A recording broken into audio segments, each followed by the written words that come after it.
At least we're recording. I don't know about on the record. Oh, yes, this one's quite a good one. Hello and welcome to the Hackaday podcast. I'm Elliot Williams. And I'm Jenny List. This is episode 336, DIY Dataset, Egg Cracking Machine, and Screwing 3D Prints. This week in Hackaday News, we have no news, so we were just going to chew the fat for half a sec, and I just discovered, maybe this is news, that Jenny reprinted her microphone mount. This is fascinating, which will engage every Hackaday listener for weeks. You understand this. It's a Shure SM58 clone microphone. Probably seen loads of them around. Mine happens to be a Behringer one. And I made a mount for it, which fits on an IKEA QWERTY lamp stand. IKEA QWERTY, you can still buy them, a whole range of different lamps. They basically have a gooseneck at the end. And mine is the type that has a clamp on it. Ah, the gooseneck one. And the great thing is, if you look in second-hand shops, you'll find they're full of these things, because when they get to about 20 years old, the ones that had incandescent lamps in them, the lamp holder gets brittle and breaks, they become unreliable, and so you can pick them up for nothing. And so you've got this really nice mount with a really nice gooseneck. So I made a 3D printed holder for it. Nice. And I've just discovered, I think it's some kind of repeat stress fracture. It just snapped, and so I sort of redesigned it as a better fit for the microphone. And of course, using OpenSCAD, I modelled the microphone body as a frustrum, in fact, a cylinder that's tapered. So it's one frustrum inside another frustrum, cutting out to make the holder. And of course, I got one frustrum going in one direction and the other going in the other. So I have a very odd-shaped microphone holder at the moment, holding my microphone up. But it hasn't broken. If you hear a thump during the middle of this podcast, it's my microphone stand breaking. That's funny. So this is something we have in common, of course. I also have a 3D printed microphone holder. I just picked one up. It kind of looks like a tube, and it has a bunch of notches in it. And you just wrap it in rubber bands, and you jam the microphone in. That's it. cool. So it's actually shock mounted officially. Mine definitely isn't shock mounted. You'll probably hear as I yeah, move the I hear it microphone, every all time sorts you of touch noises. your table. Oh no! It's really just, get two pairs of rubber bands and cross them and, put the microphone in the hole in the middle, and it works ridiculously well. Yeah, I did this right when we started the podcast. I needed a boom for it too, so I took a model off of Thingiverse and discovered that I really wanted to redo it myself. So Okay. It was one of the first things I ever did with a print-in-place hinge. I'll have to share the model. I'll have to find it and Yeah, you'll have to share it. see if I can put it up, because it's actually a nice boom model. I'll link the one that inspired it too. It's also very clever. Yeah, and the mic holder. We've been doing the podcast so long now that the rubber bands have gone foul and cracked like twice since we've been recording the podcast. So you have to replace the rubber bands every 3 years or so. But for the price, it's not bad. My discovery in that line is hairbands for like a elastic band for fixing your hair. You can get ones which are just plain silicone. They're sort of like a cheap version of an O-ring, and they are great for anything like that. Anything where you'd normally use a rubber band, use one of those and it never dies. It's great. Oh, I absolutely should. I bought it was cheap on Amazon. It was a 1 kilo bag of rubber bands. Impressive. I may have underestimated how many rubber bands that is. I have rubber bands for the rest of my life. Elliot, your mission for next Hackaday Europe next spring is to bring along the mother of all rubber band machine guns using that 1 kilogram bag. Oh, nice. Oh, that's a great idea. We'll never be asked back to the venue again because they'll be clearing up rubber bands for weeks, but it'll be totally worth it. Or they'll be grateful. Everybody free needs rubber rubber bands. bands. Yeah, exactly. Anyway, I just thought it was awesome that we both had, of course we do, 3D printed, individually made microphone holders. Just think, other people spend and get proper microphone holders. Well, they're ridiculously expensive. If you actually try to get like a shock mount microphone thing, it's $1 million, and it's just 2 crossed rubber bands. Yes, there are lots of sort of gamer microphones that look the part but aren't really up to it. This Behringer isn't an expensive microphone in that it's a cheap knockoff of an expensive microphone, but compared to cheap microphones, it's better than them. Exactly. On the topic of sound, let's head on off to What's That Sound? That's a sound idea. Oh, sorry. This is a journey into sound. What's that sound? What's that sound? This week is a sound reveal week. So we'll play it. Jenny will give it a guess, and then we'll tell you what it is.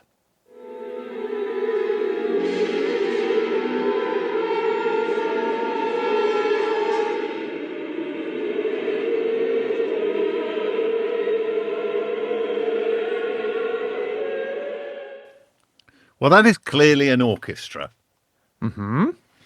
Is it an avant-garde piece, or they're actually playing something that is derived from a piece of scientific data, is my guess, probably something from a space probe or similar, and it's been scored by a suitably musically impressive person, and that is the result, is my guess. You are so close for being so wrong. That is fantastic. Impressive.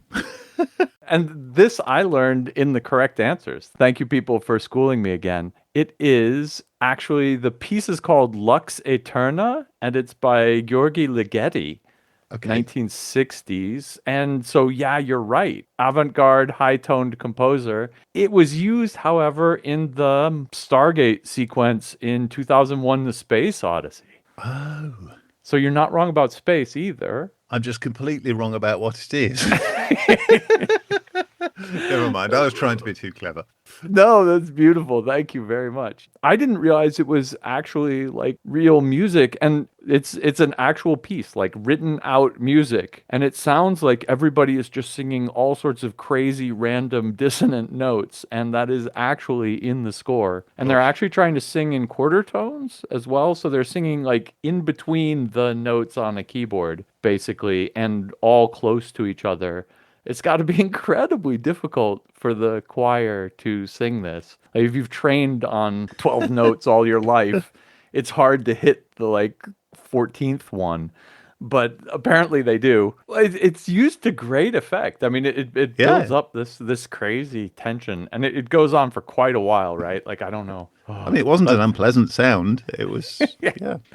Yeah. Anyway, really cool. I was just thinking about 2001: Space Odyssey last week. We were having our own technological "I'm sorry, Dave" moments, and that brought it up in my mind. And I was like, oh, yeah, there's that crazy music during the Stargate thing. Well, I must apologise to Hackaday readers for not being enough of a film buff to recognise the music immediately. I do know the film, and I've watched it quite a few times, but I didn't recognise the film music. Mea culpa.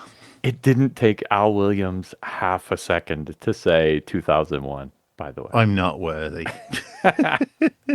So we need to figure out a way. We got 39 responses, 35 of them correct. So basically everybody, all you Space Odyssey fans came in and all gave your good answers. We will have to figure out a way to do a 35-sided die. Yuck. I haven't done this in ages. I'm going to do a coin flip because that's a great way to generate arbitrary numbers. So heads is 1, tails is 0, and we're doing this in binary. Oh, 35, we're going to have to do it 6 times. Okay, here we go. Okay. I'm going to write it down. Tails. Oh, good. That means we're in the low part. That's nice. Good. That's easy. Tails. Okay. Oh my God, what is with this coin? Tails. Tails. Okay. This is a record here. Tails. Okay, 5 tails in a row. Is this coin real? Let me see. Come on now. Heads. Huh. Okay, so that is the number in... That's really easy to figure out in binary. The number is 1, but we start at 0, so that's number 2. Oh, congratulations to ITR3X. ITREX. Nice. The music for Monolith from 2001: A Space Odyssey, Lux Aeterna by György Ligeti. That is also the most right answer. So congratulations. I'll be shooting you an email and get a podcast t-shirt on out to you. I promise you, readers, Hackaday coins are not weighted. This is a U.S. quarter. It's actually the funniest quarter I've got. They had a commemorative series where they were doing all the states. And once they ran through all the states, they just started doing random stuff. And this one has a bat on the back, and it's from American Samoa. Gosh, Yeah. that's really cool. It's one of the cooler coins I got, too. That's why I flipped it. I do appreciate Hallie, nice name, response, open the pod bay doors, Hal. I counted that as a correct answer, by the way. All right, let's talk hacks. I wanted to start off with a new video from BitLooney. Tiny Datasette uses USB for the modern day. Oh, yes, this is beautiful. It's so cute. If you know the Commodore 64 cassette tape reader thing that they use to store data, it's apparently called a Datasette. It was astoundingly fast for its time, and it's burned into a lot of people's memory. And so here, what BitLooney's doing is making a super tiny little one of these with a microcassette mechanism on the inside of it. Really nice 3D printed shell. It's a really neat video. In the course of it, he takes this old, fairly nice Olympus pearl quarter apart. It had a remote control. He reverse engineers how it did its start and stop and record and play commands, and then puts that under microcontroller control. He uses, the ADC and DAC on the microcontroller to record and read tones off of it. And then the question is, how do you save the data and how do you encode it? And BitLooney likes him some DSP, so he kind of falls off the deep end here and looks into a bunch of different options. You get the feeling from watching this video, it's a brilliant video. It's like 12 minutes long. It's really short, considering that this is snippets from like 6 months of development work that he's been doing in his like hacking live streams. So it's really like the absolute best of, and he really, he condenses it down, but he still includes all the like wrong turns that he took. He started off trying to encode the data using loudness, right? So amplitude shift keying. Yeah. And that doesn't work very well. He ends up with the frequency shift keying thing. Because he has too much DSP in his head, decides that he's going to figure out whether it's this tone or that tone by doing a convolution. So you multiply the values coming out of the ADC by a sine wave of the one frequency and then a sine wave of the other frequency. And whichever of them gives you the bigger number, whichever has the more power at that frequency, that's the frequency you're listening to. This ends up being like lots of multiplication and additions for his little microcontroller. So he does the next best thing, which is instead of using a sine wave, you use a square wave. And that means you're just adding up all of the samples during this half of it, and you're subtracting them during the other half. And that works fantastically well. Yes. And because you only need to keep kind of a rolling sum, it saves a lot of memory, and it's a really clever way to do it, actually. Tapes never run at the right speed, so he has to like work this in, and because it drifts out after a while, he only can record like, I've forgotten what it is, 500 bytes in a row before it starts drifting out. And so he ends up with this crazy system where he breaks everything into these smaller chunks because it doesn't lose sync over that time frame, and then he'll send the same chunk twice with a CRC on it. Over the course of this, a completely like DIY, not invented here, data set encoding format that, as far as I know, hasn't actually ever been used, which he proves it works, which is awesome. But it begs the question, why didn't he look to see how Commodore did it? I think the answer is all those home computers did it on a wing and a prayer, and it just about worked. I'm of the generation that had 8-bit computers that stored on tape. Mine were the Sinclair ones, and it was a black art. Now, it probably won't surprise you to learn that I have a microcassette recorder on my desk here, even though I don't use it. It's a Sanyo Talkbook, and you can just hear it flip open there. I didn't know you could still buy the tapes, because mine, I've never had a tape for it. As far as I know, it works. And I've just had it sitting here because it's such a nice piece of kit. One day I'd like to wire it up along with a one of my 8mm movie cameras for really, really crappy analog era sound. And I didn't know you could still buy the tapes. I must ask BitLooney next time I see him, because he'll probably be one or other events I go to. Where did you get the tapes? Oh, if you don't get one off of him, I'll give you some, because I actually have a drawer full of them back there. You do? I do. Interesting. I thought it would be a blast to give my son a tape recorder in his, early youth, because I had so much fun, like when I was young, playing around, recording stuff, whatever. Same here, yeah. And so I got him $15 off of eBay, picked up a micro cassette recorder, and then just a lot of tapes. Like, people are selling 10 used microcassette tapes for like $4 on eBay, and I just bought them. Yeah. And they had like people's answering machine messages on them and all sorts of crazy crap. we blanked them out, and then my son recorded over them. And so, oh gosh. Yeah, it's really super fun, and I still have like 5 or 6 of them. I must have bought 10 micro cassette recorders, and my rule was that none of them would cost more than $10, and about half of them worked. I have So, that rule too in secondhand stores. If it costs 10 quid or less and it fits on the palm of my hand, it's a zero worry purchase. It's to stop myself amassing piles of rubbish. yeah, so they're super fun, and they have horrible quality, which is one of Yes, the they things that BitLooney discovers in the course of this. Their speed regulation isn't as good as it ought to be, and the bandwidth is really low, and et cetera, et cetera. But good fun. So I actually went and looked up how the Commodore Datasette worked. BitLooney in the end uses frequency shift keying. He uses 2 different tones. And this is what the Kansas City standard was, which was the one Gosh, that that's a blast from the past. a lot of early cassettes. I think the BBC Micro was Kansas City standard. And it just used 2 tones to encode ones and zeros. The Commodore took a slightly weird left turn on this. They actually do zero crossing detection and use basically square waves recorded onto the tape. So it's high, low, and low, high. Each time the waveform crosses 0, each time the polarity of the magnetization flips, it triggers an interrupt in the computer, and the computer keeps track of the time between these things, and then it encodes ones as a medium length time followed by a short one, and zeros as short followed by medium. So the protocol is actually more like what the WS2812 lights use than like what other data cassettes use, which I thought was really cool.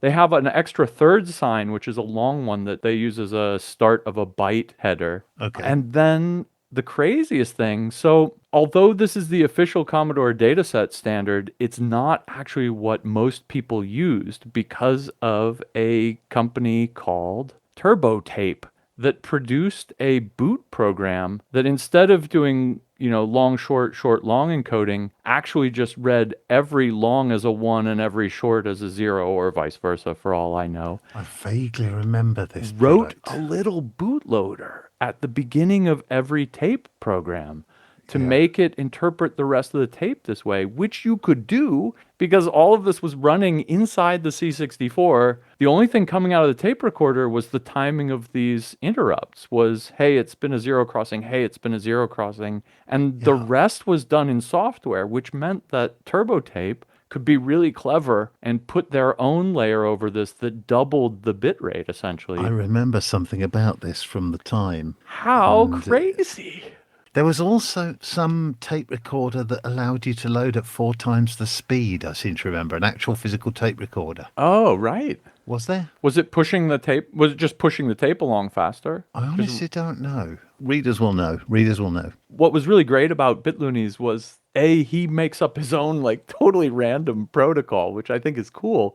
But B, it kind of triggered me into this rabbit hole of all of the old tape encoding formats. And the Commodore one is hella smart because, what the tape really encodes are north-south, south-north polarity flips, right? Like that's what's actually on the magnetic tape. And that's what the Commodore folks were using. Makes the tape more robust and you can pack the data in tighter than you can with analog tones. So it's actually a super clever system. Yeah. Anyway, kudos to the old folks who did it right. And kudos to BitLooney for not even looking at it and building his own damn birdhouse. Definitely a very, very beautiful piece of work. Yeah. Oh, yeah. And it's pretty as hell.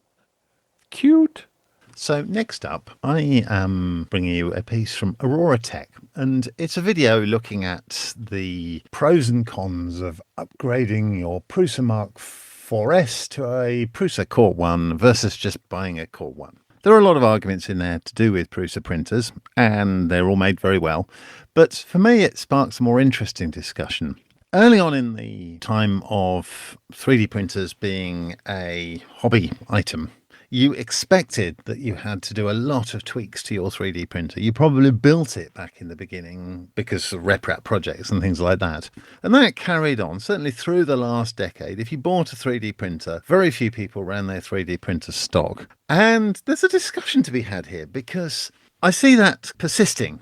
People will buy a 3D printer and then buy lots of accessories to bolt on it. And by my observation, they end up with a machine that, in theory, is much better than the original, but in practice is a lot less reliable and, dare I say it, not as good. Is it still worth upgrading a 3D printer? They're not that expensive. It's true, if you buy a Prusa, it is quite an expensive machine, but most 3D printers that people upgrade are not actually that expensive. Isn't it better to just buy a new 3D printer? It's like people who find a classic Mini, the old Isigonis Mini, and upgrade it to the nth degree to come up with a not very good car that certainly isn't as safe and isn't as fast as a modern hot hatch.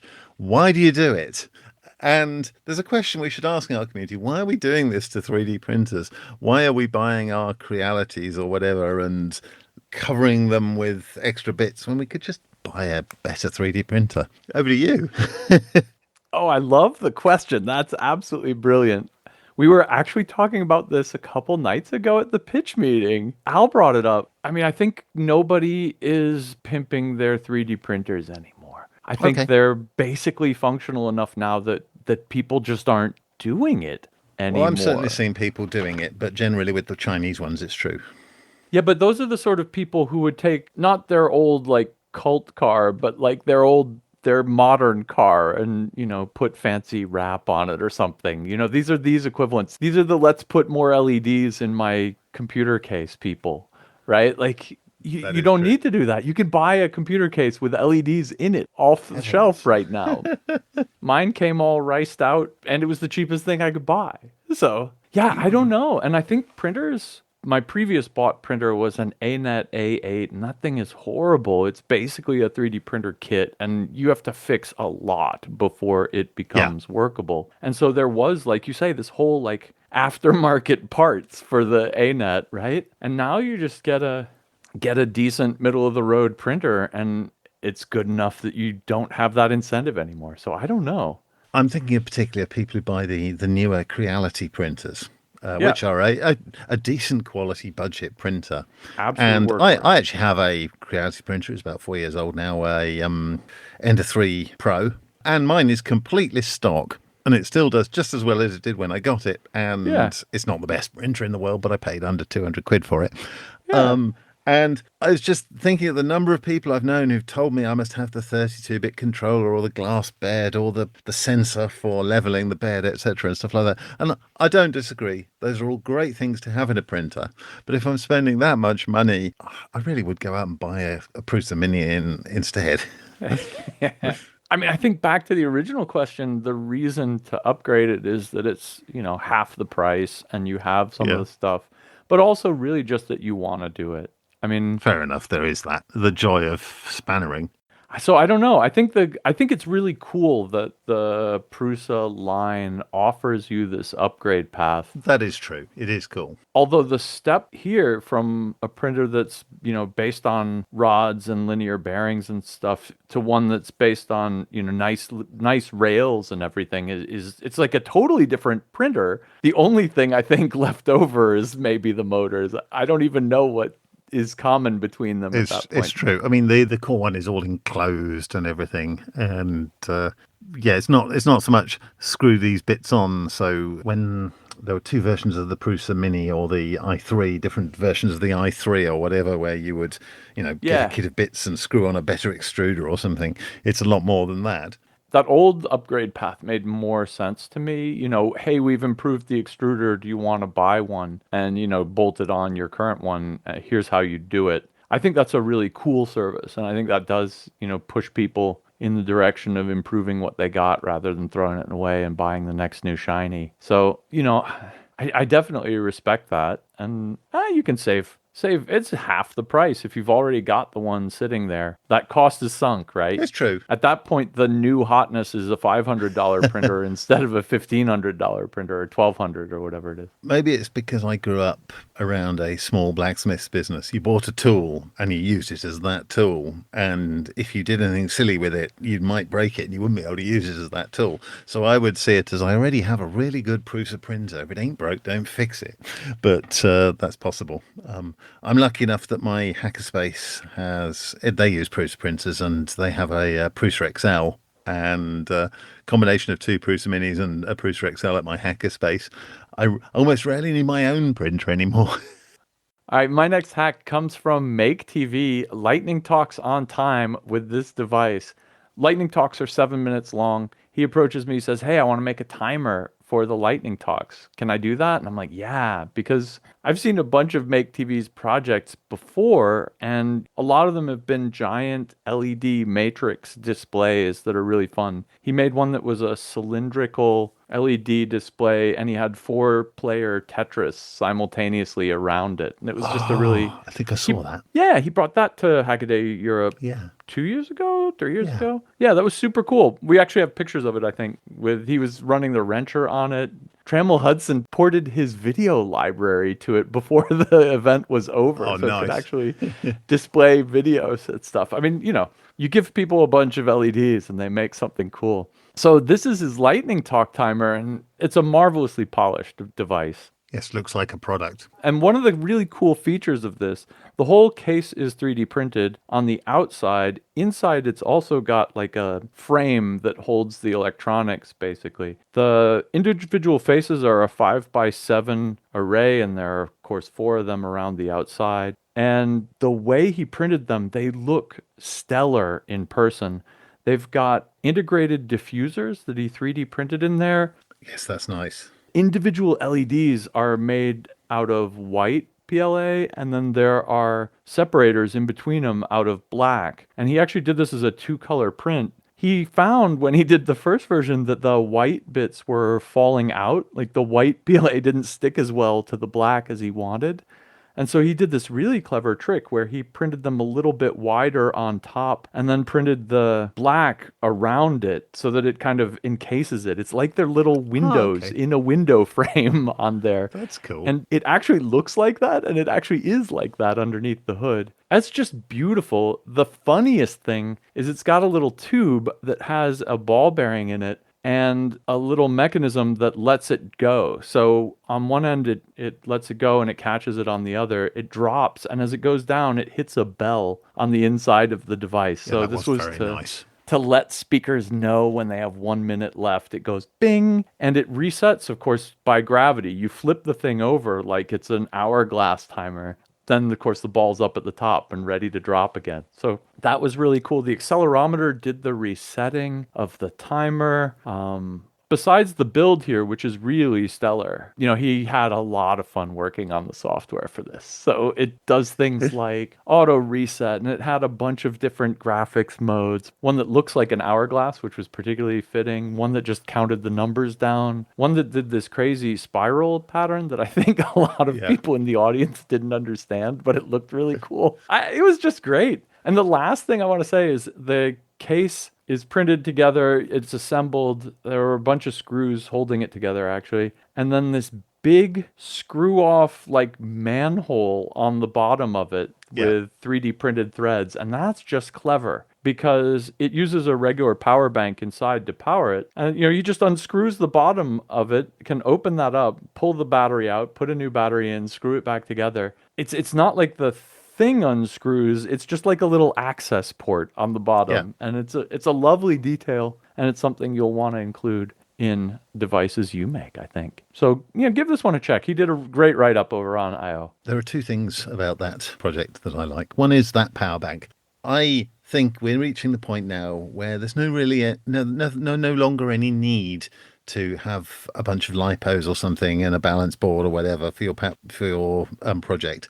Simply shove a USB-C power bank in there because they are so ubiquitous and reasonably priced now that you can let somebody else deal with the safe bit of doing the batteries and just use a little PD board to get the volts you need. I like seeing that. And the other thing is spare a thought for the person running the talks, whether they be lightning talks or unconference talks or whatever.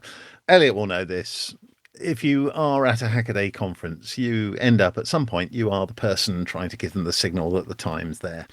The traditional way to do that in like a studio or whatever is just hold up the number of fingers, sort of 5, 4, 3, 2, 1, etc.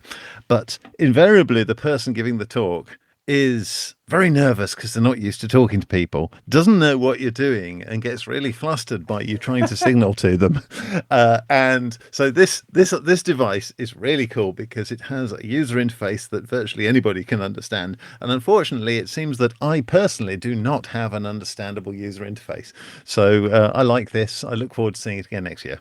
I wonder if he's going to let it sit or if he's going to insist on making something even fancier for next Oh, year. I do hope so. I do too. I'll have to get in touch. The next one comes from Stuff Made Here, and it's a problem which many of us will probably have faced, the problem of cracking an egg. I grew up on a farm in the Oxfordshire countryside in the UK, and we actually, when I was a kid, we had hens, and so we had proper big, brown, strong shelled eggs. So they're actually surprisingly easy to crack because they're quite strong.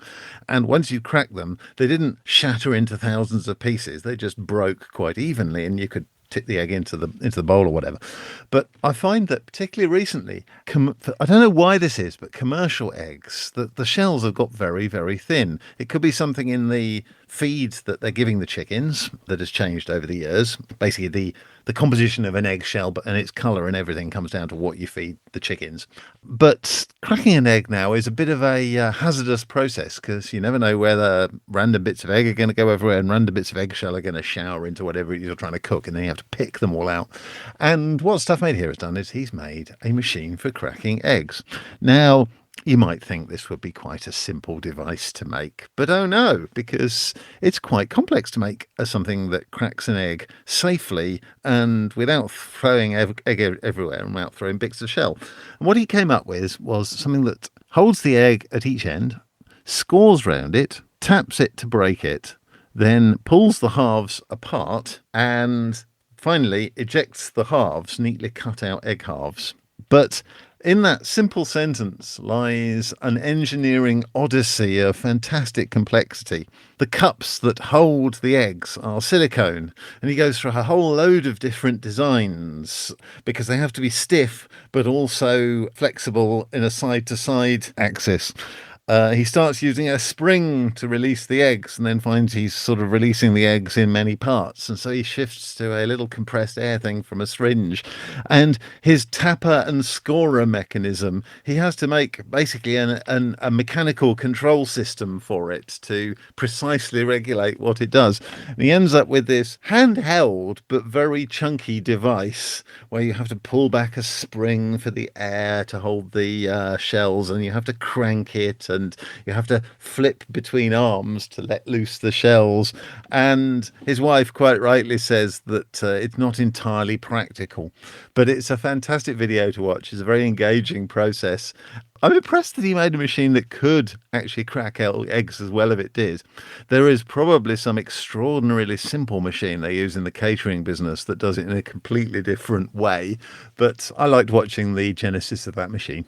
Yeah, it's one of these absurd machines for its own purpose. I'm glad you mentioned the egg cups because those are incredibly over-engineered. Exactly. They've got, they've got the silicone part like in the webs, like you mentioned, but it's also got 3D printed fingers in between them. And so it's like this combination of like stiff and flexible, sticky, like because you need to do that, because holding eggs without breaking them or without compressing them is really hard. And it's funny because I built an egg bot some Easter N years ago now. And one of the things you have to do is hold the egg from the two ends and turn it, right? And so it's like it's like an XY plotter on an egg, basically, on a rotating egg. And it's really hard. And one of the classic solutions going around the internet is to use the suction cups off the end of kids' toy darts. The suction cup darts. Interesting. Okay. Yeah.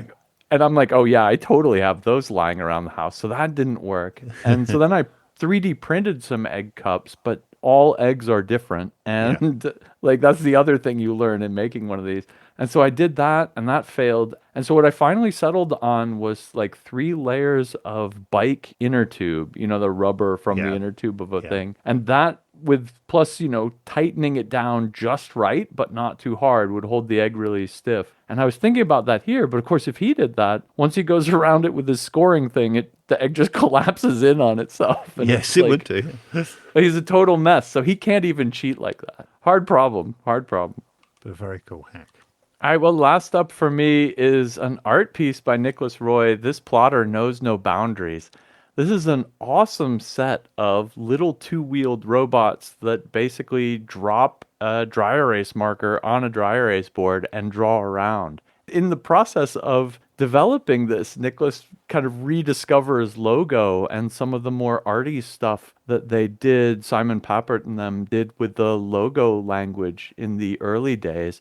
But he did it by first thinking about those like brush bots that people would tie pens onto and just let them go around, vibrobots and stuff. And he's like, what if we could add some intention and regularity to this? And this is where these robots came from. But these are really nice.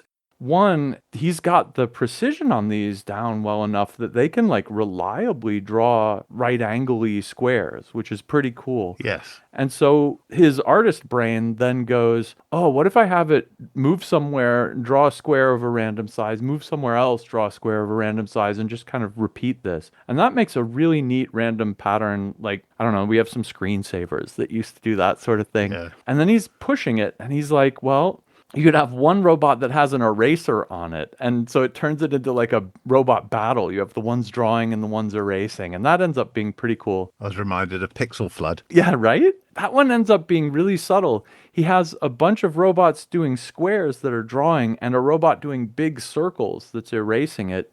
And at first you can't tell where the circles are because it's just, kind of random gaps in the squares and they get overwritten. But as it builds up over time, watch it. It's really cool video. Yeah. The squares get dense enough that they kind of become their own cool pattern. He then leaves the erasing one going over it long enough that you can actually start to perceive the circles. He goes off on a tangent into kind of perceptual psychology and 19 whatever's Gestalt psychology stuff. Humans see shapes. And so if you see a circle but it's missing a part, you still perceive it as a circle, even though it's really just an arc at that point. And that's deeply biological. When a person hides halfway behind a tree, you don't want to stop perceiving them as a full person, right? Like it's super important for us to... Anyway, there's a lot of deeper perceptual stuff going on here. But the best trick he does, is in my book anyway, is he puts a photo sensor and detector on the bottom of these things so that they can tell whether it's driving over white or black. And that makes these kind of art bots, but also the simplest possible line follower in a way, if you've played around with these kind of simple robots. But what he does is the very simplest algorithm, where if it crosses a black line, it picks the pen up, and when it crosses the black line again, it drops the pen down. And what this does is it makes it look like some things are in front of and behind other things. And just this one simple rule makes this turn into like art. And I just love that. There's a bunch of really clever, tiny little inspirations in here that just turn it over. And I just really like that. So on one side, he's basically, and he realizes that, he's basically reinvented the old turtle bots from, back in the logo days. But then by adding the sensor to the bottom, I don't think they ever did that with the turtle bots. How much more of an educational robot would that have been, with a LED and photodiode on the bottom, back in the day? Why isn't there a logo language that responds to sensory input? It would have made that whole, learning robotics program so much more rich and interesting. And I also think, just personally, I think Nicholas is just starting to scratch the surface on what you can do with repetitive generative art bots that can also sense what the other bots have done. I don't know. I'm not an artist, but I look at it and I go, ooh, that has possibilities. I'm actually of the generation who encountered logo in school. I'm lucky enough among British kids to have been the generation that was just the right age when 8-bit micros really hit in a big way. So my school, like many British schools, had a room full of BBC micros. And one of the things it had was the BBC Buggy, which is a little two-wheeled Fisher Technic cube with stepper motor drivers and stuff. It hooks up to the I/O port on the B.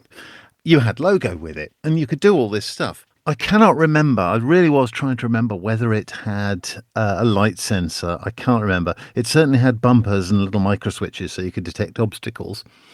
In a way, the problem with logo was that it was only many years later that I learned that Logo was actually a lot more than just turtle graphics, because I think in an attempt to teach it to kids, they were concentrating on the turtle graphics and not on the other sort of programming language side of it. And of course, when I'm there sort of 13 years old, I'm already very proficient with BASIC and am playing around with machine code at the time.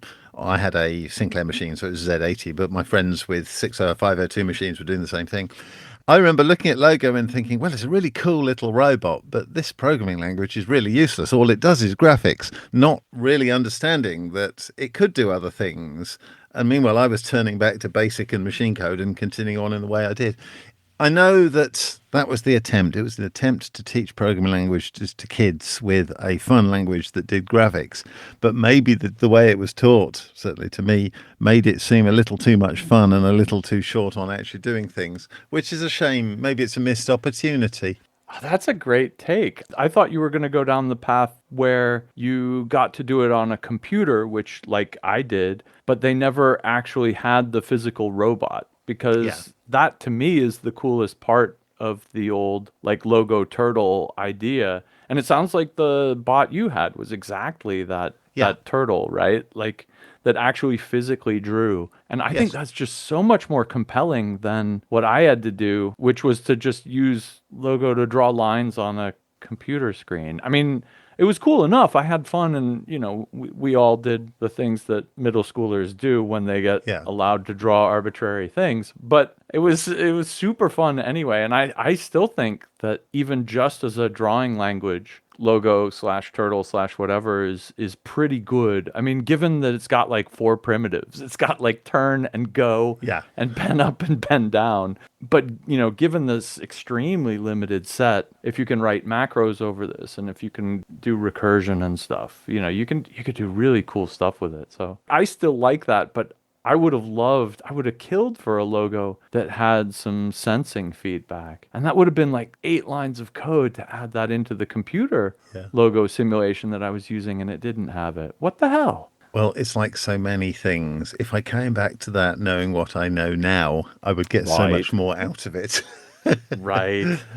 Now, my final hack comes from, I better pronounce his name correctly, Asger Simon Christensen, and it's a challenge, a demoscene challenge, and it's rather a good one. I had an Amiga back in the day, as no doubt many of you did too. And if you had an Amiga, you'll know one of its sort of special tricks was, alongside its 68,000 series processor, it also had a bunch of coprocessors. And these were specialized chips that handled graphics acceleration, signal processing, and moving chunks of memory around. And they were very accomplished at the time, and it allowed the Amiga to punch well above its weight. Certainly the 68,000 was a very impressive processor for its day, but by the end of the 80s it was a little long in the tooth, and it wasn't the fastest of actual processors. But these coprocessors made the Amiga seem quite quick, despite just, for mere mortals, the Amiga having a, was it 6 megahertz, 68,000? What the challenge is to produce a demo that runs on an Amiga only using the coprocessors. They have quite a lot of inbuilt smarts, but they're not a CPU as they stand. However, you can program them to do things. And what it is it's you supply a memory map. Now, diehard Amiga people will be able to correct me on this if I've got it wrong. As I understand it, it's a memory map for the chip memory, which, when loaded into the coprocessors, forms a set of instructions that make them do things which do the demo. There is, oddly for such a competition, a CPU angle to it. It requires a CPU loader program, which I think just takes what's in the memory map, loads the stuff into the commands into the coprocessors and tells them to get on with it. He actually provides a loader, though you can write your own, but it has to only do the loading, not do any of the work. I think this is the kind of fascinating pushing the edges of what the hardware can do thing that the demoscene does so well. I'm reminded of somebody did a similar thing with an Amiga a while back. I'm not sure whether we covered it or not, where they did a demo on an Amiga with 0 RAM because they figured out you could do that more or less in the same way by instructing these coprocessors to do things. I really look forward to see what comes out of this, because I know the demo scene has some incredible minds, and I know they will make something that shouldn't work beautifully. And so I really look forward to seeing what they come up with.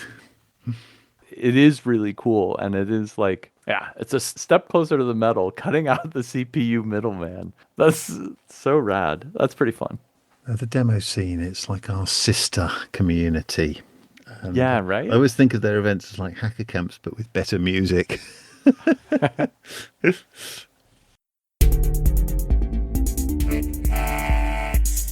All right, my first quick hack this week comes from Marcin Plaza. Phonenstein flips broken Samsung into QWERTY slider. This makes a flip phone out of, well, another flip phone.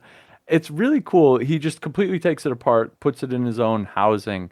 That alone is, it's a neat bit of phone hacking. But my favorite part of this video is the point at which he has the entire thing disembodied and just sitting there as a bunch of modules on his desk and plugging them in one by one and seeing what works and what's the minimum set of parts that works. It really makes cell phone hacking look a little bit more accessible. And even though this is just kind of a rehousing in a way, it takes those first steps. And I think it's actually really interesting. And a lot of people should give this video a watch, and we'll see if other people are inspired to take cell phones apart. Up next, Action Retro, remembering the Intel Compute Stick. This is a weird piece of 2010s nostalgia. It looks like it was a kind of a predecessor to the Chromecast device. It's just a little computer on a stick. It was bigger than the Chromecast. Plugs into a video port. Was it HDMI or digital video? Don't know. And boom, you've got a computer attached to your monitor. Is that impressive or cool anymore? I don't think so. But was it at the time? Absolutely. It looks like Action Retro is just going through his desk and eulogizing this piece before he throws it away, frankly. Certainly none of us have ever done that. But I appreciate the thought.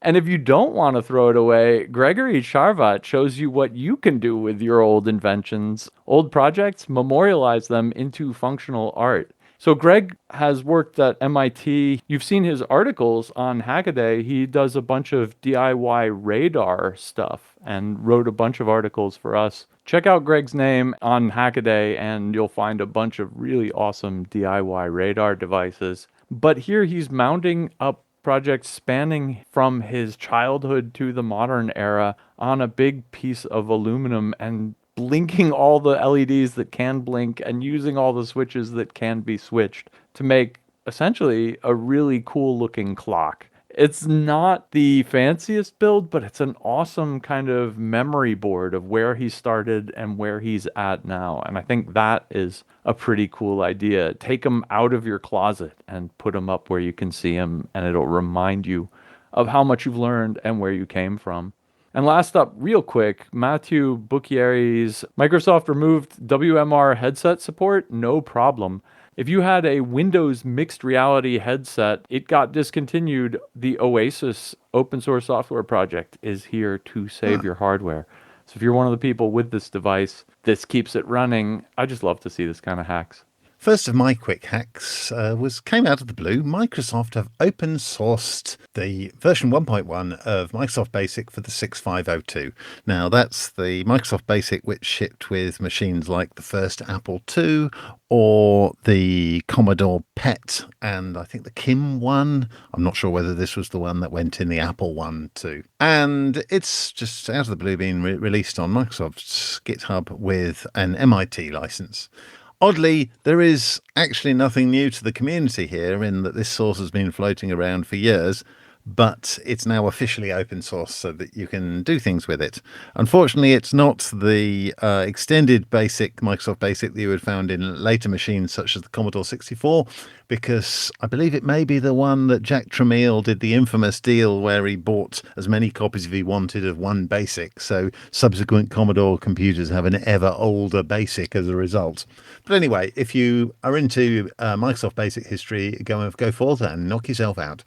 Next up is an entirely new CAD package. Now, of course, there are many CAD packages out there and everybody has their own firm favourites, but Marcus Wu didn't find something that he really liked among those on offer. He did some work on a mechanical calculator and he did it using a cloud-based offering, and then hit the thing that we all do with cloud-based offerings, that who really owns your files, because they only live in somebody else's server.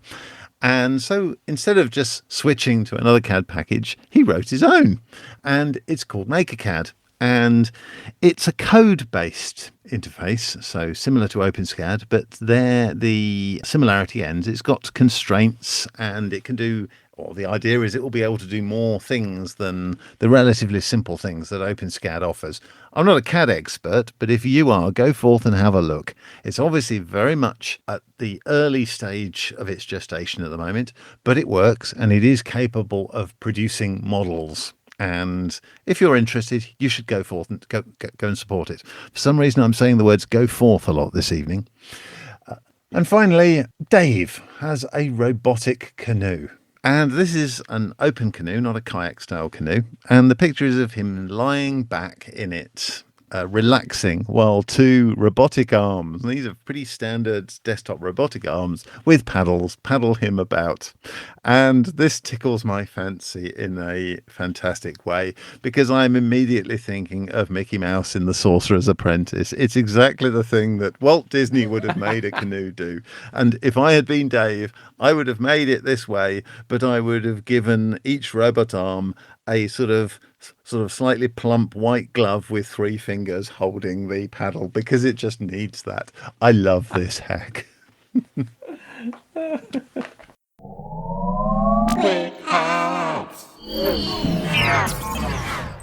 Well, that brings us to our can't miss articles. These are long form pieces written by our fantastic Hackaday writing staff. This week I picked one from the inimitable Jenny List. No need for inserts if you're prepared to use self-tappers. This one resounded with our audience because everybody 3D printing runs into the problem of how you put different 3D printed parts together. And there's no end of people's favorites for glue and clever design tricks and everything else. But at the end of the day, if you want it to be assemblable and then take apartable and then reassemblable, or maybe modular or whatever, there's just no beating putting a screw in it. And here Jenny's making the case for just using kind of normal self-tapping screws, sheet screws. I've used like drywall screws or deck screws. You know, all of these kind of screws with a tapery point at the front that are able to cut their own threads as they go into plastic. And I totally agree. I do this all the time. In fact, I'm probably the only person who's been 3D printing for 13 or 14 years now and has never used heat set inserts in my own project.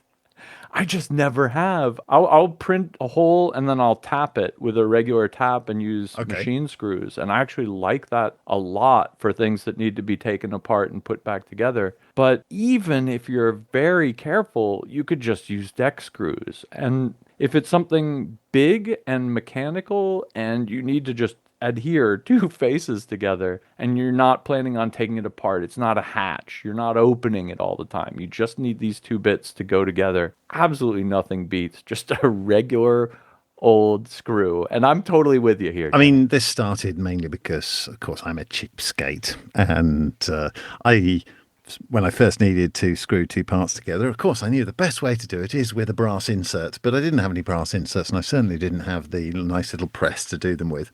And so for the first time, I just did this, and it worked. I have experimented with inserts, and let me assure the insert lovers that inserts on a 3D print make an absolutely beautiful fastening that screws together perfectly. They are the gold standard. But I realised that you don't actually have to do that, and you can make fastenings which will undo and redo many times. If you refond them, then they will strip the thread. I will grant you that. But For most of the uses I have, they just keep working. They work fine. I am not sure exactly what the screws I use are. I call them self-tappers. They are, I think, self-tappers designed to go into plastic. You will find them a lot if you take to pieces random bits of consumer electronics. I have several kits from China of all the different sizes. And I find them to be rock solid. So while I agree, inserts are beautiful, they are more trouble than they are worth for what I use them for, or would use them for. Well, and you're totally right. Like, if you take apart any bit of consumer gear that's got like those pillars on it that hold something up and a screw that goes into them, this is that screw. I mean, these are the screws that they Exactly. use to make, multi-million unit devices out there. Why should you be afraid of doing it?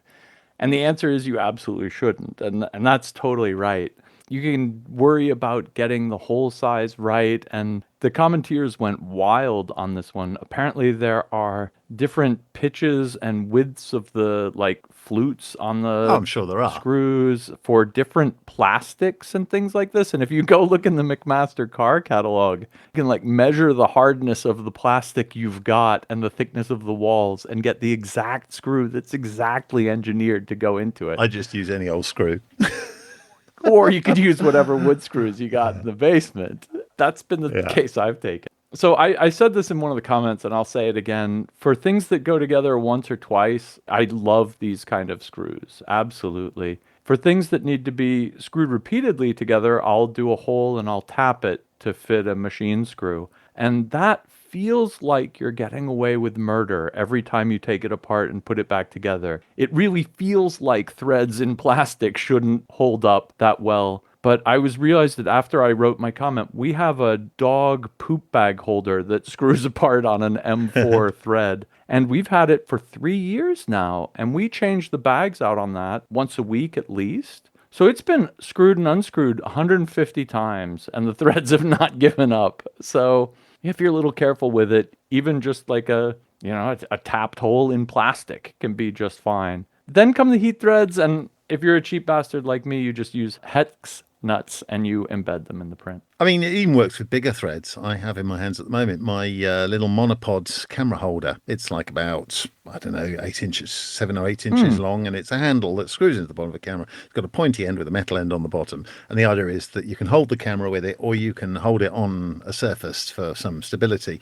In the top, it's got the cut-off end of a quarter 20 bolt, which is the camera tripod fitting. And I just measured it up about right and screwed a bolt in to cut the thread, and then screwed the cut-off end of the bolt in, and it works completely. I've attached cameras to this and detached them countless times.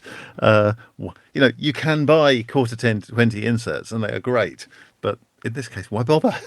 It's always struck me that the way people put heat set inserts in, like with a soldering iron, is the worst form of soldering iron abuse. And just for that, I Yes. cannot tolerate it. But go ahead and do it. I found I ended up with melty 3D printer parts whenever I've tried it. And I do think that actually bolts with legit nuts are stronger because, like, if you have a hex nut embedded in your print, it's got the whole surface area of that nut to pull against. Whereas the inserts, it's only got whatever little threads it's got around the edge that are, granted melted into the plastic, so should be strong, but that's nothing compared to pulling against the entire face surface of like an M4 nut. I suspect this one will run and run, but this is a hill upon which I will die. I will use whatever's around and whatever's appropriate. So I'm not going to say you should do this one or that one. Ultimately, but build the thing that works for you. don't neglect the wood screw, the drywall screw, the deck screw. My can't miss this week comes from my colleague Dan Maloney, and it's a field guide to North American crop irrigation.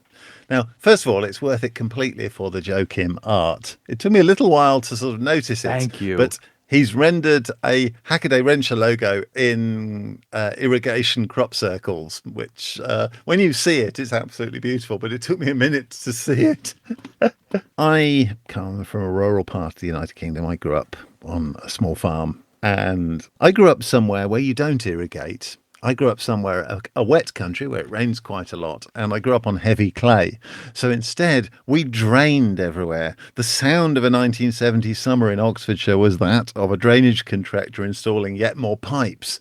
And so it's a completely new part of something I should be familiar with, agriculture, to learn about all this irrigation stuff out on the prairies. I guess if you grew up in Kansas or somewhere, in the summers are long and hot and dry, and how else are you going to grow those sort of endless fields of wheat to harvest with your DRM crippled John Deere?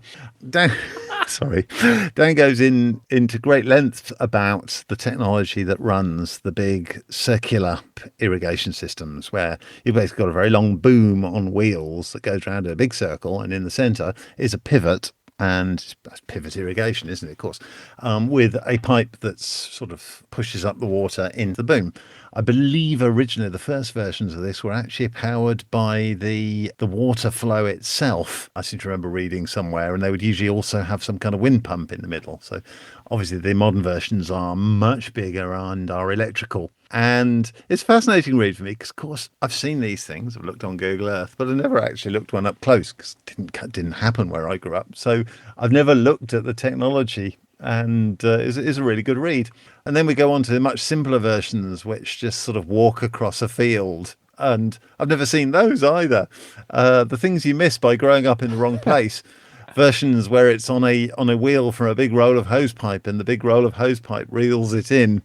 I appreciate you probably had to grow up close to the land to be agog at this kind of stuff, but I did, and I'd never really seen this stuff up close, so I found it to be an interesting read. It's funny how much kind of machinery and tech there is here, but there's also a lot of work, I think, behind them. Very Like much so. maintaining these big lines and all of this is the kind of real, it's your standard farmer work. It's making sure the tractor is still running. It's making sure the gear that keeps the fields wet is still running. So I think that's pretty, that comes across very well in the story, actually. And also how the land now, whichever government bureau first surveyed that part of the United States, did it in squares. Sorry, half a mile square, so they're a quarter of a square mile. And of course, you stick a circle in that and you end up with a sort of roughly triangular with a circular edge corner that isn't irrigated. And the way that they have extra squirty things on the end that try to squirt out over those corners, that's really cool. I didn't know that, and I came away educated. I love that you picked up on the art on that one too. Good job, Joe Kim. I called my son over and I'm like, I explained crop circles to him because, like you, he's a German kid, hasn't seen irrigated fields because it rains here. And he looked at these and he's like, oh, okay, I see. That's what all those circles are. And then I'm like, and then look at this. And he's like, that's a weird, it's the Hackaday logo. And I'm like, so pretty good. Yeah, that works pretty well. Kudos to Joe, as usual. Well, that wraps it up for this week's Hackaday podcast. Thanks very much for listening. You will find all the links over at hackaday.com/podcast. And if you see anything cool or do anything cool, drop us a line, tips@hackaday.com. And until next week, Eat, sleep, hack, repeat. ratio 1 to 4 to 9. I'm a fool. Sorry. I think I've lost you. Oh, hey, welcome back. I don't know how I managed to do that. Never mind. Right. In the background, you will have to edit this out. Ha ha ha. And I think that's that.